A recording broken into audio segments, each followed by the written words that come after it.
اعوذ باللہ من الشیطان الرجیم، میں اللہ تعالی کی پناہ میں آتا ہوں شیطان مردود سے۔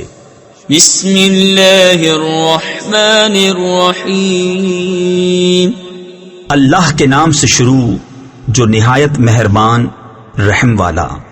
والعادیات ضبحا فالموریات قدحا فالمغیرات صبحا فأثرن به نقعا فوسطن به جمعا۔ قسم ان کی جو دوڑتے ہیں سینے سے آواز نکلتی ہوئی، پھر پتھروں سے آگ نکالتے ہیں سم مار کر، پھر صبح ہوتے تاراج کرتے ہیں، پھر اس وقت غبار اڑاتے ہیں، پھر دشمن کے بیچ لشکر میں جاتے ہیں۔ تفسیر خزائن العرفان میں ہے ان آیات میں غازیوں کے گھوڑے مراد ہیں جو جہاد میں دوڑتے ہیں تو ان کے سینوں سے آوازیں نکلتی ہیں۔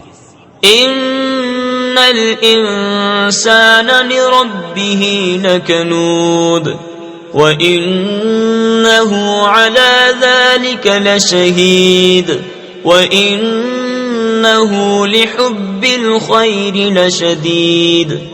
بے شک آدمی اپنے رب کا بڑا ناشکر ہے، اور بے شک وہ اس پر خود گواہ ہے، اور بے شک وہ مال کی چاہت میں ضرور کر رہا ہے۔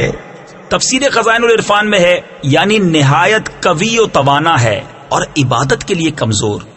افلا يعلم اذا بعثر ما في القبور وحصل ما في الصدور ان ربهم بهم يومئذ لخبير۔ تو کیا نہیں جانتا جب اٹھائے جائیں گے جو قبروں میں ہیں اور کھول دی جائے گی جو سینوں میں ہے، بے شک ان کے رب کو اس دن ان کی سب خبر ہے۔ صدق اللہ العظیم۔